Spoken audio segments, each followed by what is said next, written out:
Hello and welcome back आपके अपने YouTube channel optometry solution में आप सभी का बहुत बहुत स्वागत है।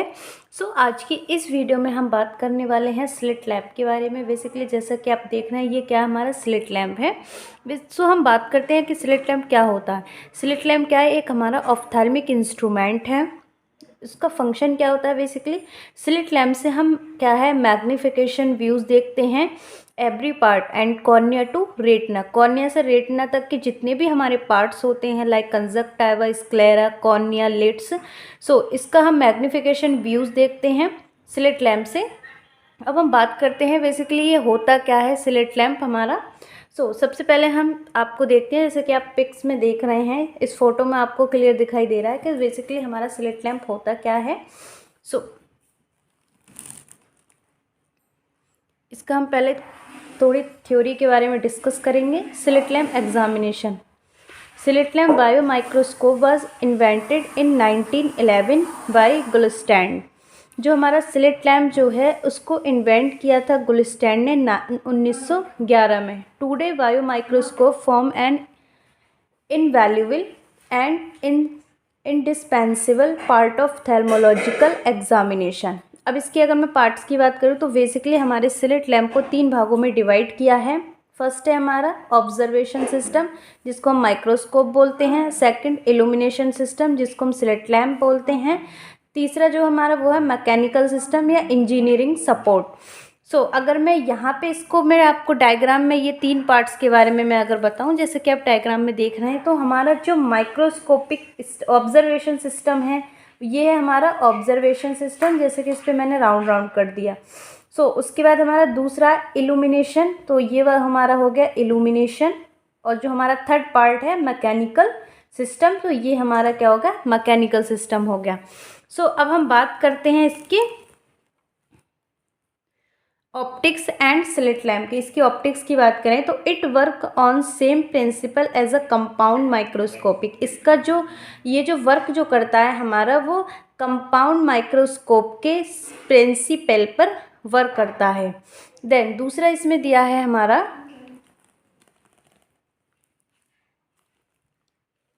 अब मैं दूसरे पॉइंट की बात कर रही हूँ। The objective lens plus 20 dioptre is toward the patient whose eye form the object.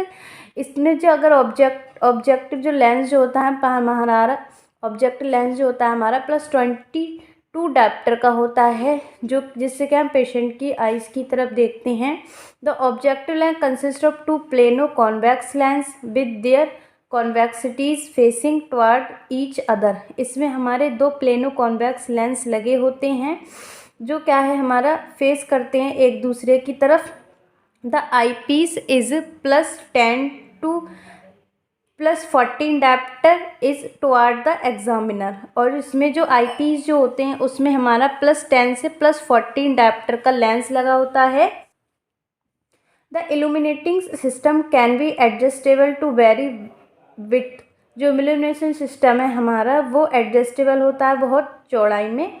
Height and angle of incidence of the light beam. Slit lamp biomicroscopy routine.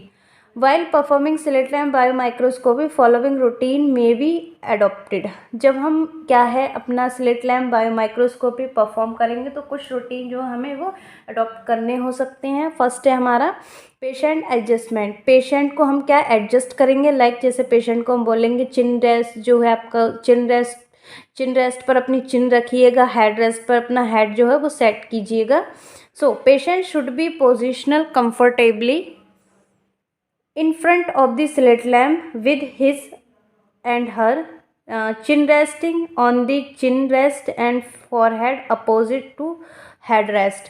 उसको हम पेशेंट को क्या है कंफर्टेबली बैठने के लिए बोलेंगे। जो चिन रेस्ट जो उसकी चिन को हम क्या है बोलेंगे रखने के लिए। देन जो फॉरहेड है हमारा माथा है उसको अपोजिट रखेंगे टू हेड रेस्ट। फॉरहेड को क्या है हम हेड रेस्ट पे रखने के लिए उसको एक तरह से बिल्कुल यहाँ पे जैसे कि हम दिखा रहे हैं फोटो में, यहाँ पेशेंट से रखने को बोलते हैं। हेड को यहाँ पे फिक्स करने के लिए बोलते हैं, इसे चिपकाने के लिए बोलते हैं, यहाँ पे चिन रखने के लिए पेशेंट से बोलते हैं। उसके बाद है हमारा सो जैसे कि आप फोटो में भी देख रहे हैं, ये पेशेंट बिल्कुल सही पोजीशन में है। जैसे कि ये एग्जामिनर है, ये पेशेंट है, इनकी पोजीशन बिल्कुल सही है। इस पोजीशन में पेशेंट को बैठने के लिए बोलना है। उसके बाद हमारा इंस्ट्रूमेंट एडजस्टमेंट। उसके बाद हमें क्या करना है, पहले पेशेंट को एडजस्टमेंट कराना, उसके बाद हमें इंस्ट्रूमेंट को एडजस्ट कराना। The height of the table housing the slit lamp should be adjustable according to patient height. हमें अपनी जो टेबल है या फिर हमारा जो स्लिट लैम्प की टेबल है वो पेशेंट की हाइट के अकॉर्डिंग एडजस्ट करनी चाहिए। The microscope and illumination system should be aligned with the patient eyes to be examiner. जो हमारा माइक्रोस्कोप होता है उसका जो इल्यूमिनेशन सिस्टम जो होगा वो अलाइंड होगा हमारे पेशेंट की आइज़ के साथ। Fixation target should be place at the required position. जो हमारा फिक्सेशन टारगेट होता है वो पोजीशन की रिक्वायर्ड के अकॉर्डिंग होना चाहिए। Beginning slit lamp examination, some point to be keeped in mind are. कुछ पॉइंट है जो अपने माइंड में रखने चाहिए। फर्स्ट है हमारा examination should be carried out in semi dark room so that the examiner eyes are partially dark adopted and ensure sensitivity to low intensities of light। इसमें हमें क्या करना चाहिए, कुछ चीज़ों का हमें ध्यान रखना चाहिए। जैसे हमारा जो रूम जो है वो डार्क होना चाहिए, जिससे क्या है पेशेंट को अच्छे से लाइट के फोकस के अकॉर्डिंग उसका अच्छे से एग्जामिनेशन कर सकें। Diffuse illumination should be used for a short time as necessary. उसके बाद हमारा there should be minimum exposure of retina to light. The medication like ointment and anaesthetic eye drop produce corneal surface disturbances which can be mistaken for pathology. Low magnification should be first used to locate it, the pathology, and higher magnification should be then used to examine it.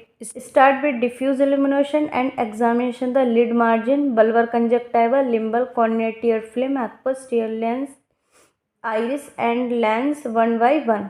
तो सबसे पहले start करने से पहले हमें diffuse illumination का use करना चाहिए। एग्जाम के लिड मार्जिन को देखना चाहिए, bulbar conjunctiva, limbal, cornea, tear film, aqueous, iris and lens, और एक एक करके सारी चीज़ों को हमें फाइंड आउट करना चाहिए। सबको अच्छे से क्या है हमें देखना चाहिए।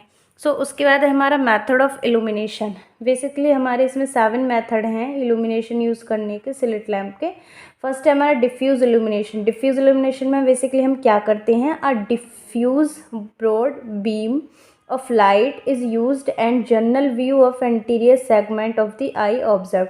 हमारा डिफ्यूज़ उसमें क्या करेंगे, हम जो बीम है उसको ब्रॉड रखेंगे, मीन्स चौड़ी रखेंगे, और जनरल व्यूज़ देखेंगे हम एंटीरियर सेगमेंट को अच्छे से ऑब्जर्व करेंगे। तो सेकंड है हमारा direct illumination. The slit beam and microscope are focus on same area and examiner perform change in the corneal stroma and epithelium. Better noted this technique. Direct illumination को हम क्या है डायरेक्टली क्या है कॉर्निया को अच्छे से देखेंगे, देन जो हमारी कॉर्निया की जो लेयर्स होती हैं एपिथेलियम और स्ट्रोमा तक उसको हम अच्छे से एग्जामिनेशन करेंगे। उसके बाद है हमारा indirect illumination. The slit beam is focused on a position just beside the area to be examined. Corneal microscope corneal microcrystal and vacuoles can be best observed by this method। इससे क्या है हम cornea के जो माइक्रोसिस्ट जो होते हैं और वैक्यूलोस जो होते हैं उनको हम अच्छे से ऑब्जर्व कर पाते हैं। उसके बाद हमारा retro illumination. Light is reflect off the iris of fundus while the microscope is focused on the cornea. Light जो होती है हमारी वो रिफ्लेक्स होती है आइरिस और फंडस पर। जब हमारा माइक्रोस्कोप फोकस जब हम क्या है माइक्रोस्कोप को फोकस करते हैं कॉर्निया पर, this technique is specially helpful detecting corneal oedema. तो ये जो हमारी टेक्निक है उससे क्या है हम क्या है आँख में corneal oedema, new vascularization, new vascularization का मीन्स होता है formation of new vessels and microcyst and infiltrates. तो इन चीज़ों इनको क्या हम इजीली क्या है रिट्रोबल्बर इल्यूमिनेशन से क्या है डिटेक्ट कर सकते हैं। Specular refraction. स्पेकुलर रिफ्लेक्शन जो होता है हमारा hearing angle between the slit lamp microscope increase to 60 degree the angle of incident angle of refraction. Change in the endothelium like polymegathism, ग्यूटेक, etc. can be viewed by this method। Sclerotic the utilizing the phenomena of total internal reflection, जैसे कि the slit beam is focus at the temporal limbal as it passes through the cornea. It outlines any subtle stromal epithelium opacities which may lies in its path. Oscillatory illumination जो हमारा oscillatory illumination of Koepp. In this, the beam is given an oscillatory movement by which it is often possibly seen minute object of filaments, especially aqueous, and would be otherwise scope detecting. सो ये हो गया हमारा slit lamp examination. Then उसके बाद हम next topic के बारे में डिस्कस करेंगे. So thank you so much for the watching video.